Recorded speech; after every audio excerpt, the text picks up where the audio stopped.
WHO ने हमें बताया कि डेथ होने के मेनली विश्व में 3 कारण पाए गए हैं: डिजीज, इंजुरी या एक्सीडेंट के माध्यम से, या natural death due to as.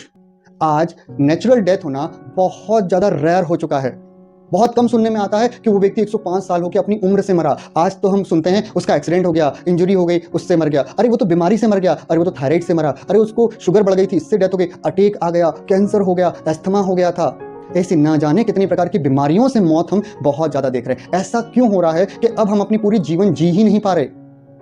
ये सारी चीज़ें आदिवासियों और जानवरों पे क्यों फॉलो नहीं हो पा रही? वो अपने पूरी जीवन जी रहे हैं, पूरी उम्र जी रहे हैं, बिना बीमारी के मर रहे हैं, और हम बीमारियों के साथ मर रहे हैं। उसका कारण है वो छोटी छोटी माइक्रो मिस्टेक्स जो आज हम यहाँ पर समझने वाले हैं। तो जो डिजीज है, ये डब्ल्यूएचओ ने बताई है कि 2 प्रकार की डिजीज होती है। सबसे पहली है कम्युनिकेबल डिजीज और है non communicable disease. Communicable disease बहुत फास्ट आती है, तेजी से आती है। इसमें मेनली इन्फेक्शन होता है, वायरल इन्फेक्शन, बैक्टीरियल इन्फेक्शन, आपका फंगल इन्फेक्शन हो सकता है, पैरासाइट इन्फेक्शन हो सकता है। इसके अंदर आपका इम्यून सिस्टम काम करता है, और ये जब कभी भी इन्फेक्शन होता है तो इसका मतलब ये नहीं होता कि आपकी बॉडी कमजोर है। उसके अंदर जो इन्फेक्टेड जो वायरस जो इन्फेक्शन कर रहा है वो म्यूटेड होकर आया है, मतलब उस वायरस ने अपने आप को चेंज किया है और फिर से बॉडी पे हमला किया है। और जब कभी भी शरीर उससे इन्फेक्टेड हो जाता है तो शरीर अपनी इम्यूनिटी को बढ़ाने का काम करता है, अपने आप को अपडेट होने का काम करता है।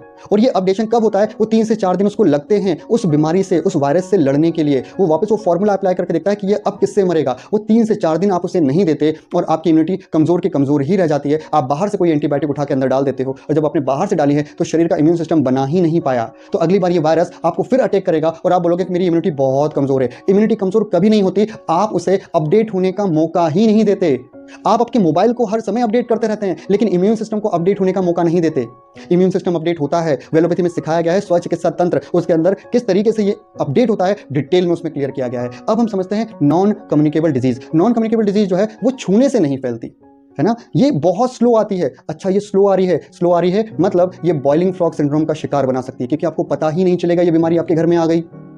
बॉइलिंग फ्रॉग सिंड्रोम आ जाएगा। और नॉन कम्युनिकेबल डिजीज के अंदर सबसे मेन बताई गई है लाइफ स्टाइल डिजीज। आपको भी डॉक्टर कई बार कहता होगा तुम्हें जीवन शैली वाली समस्या है, तुम्हें लाइफ स्टाइल डिसऑर्डर है। लाइफ स्टाइल बनती किन चीजों से है? फूड, पोस्चर और माइंड, तीनों से मिलकर बनती है। तीनों को एक साथ देखना होगा, तीनों के अपने अपने नियम सिद्धांत होते हैं। और क्या लाइफस्टाइल डिजीज के अंदर बताई गई हैं ना? Auto immune disease, cardiovascular disease, stroke, diabetes, cancer, deficiency disease, physiological disorder, ये सारी जो हैं ये आपके लाइफस्टाइल डिसऑर्डर के अंतर्गत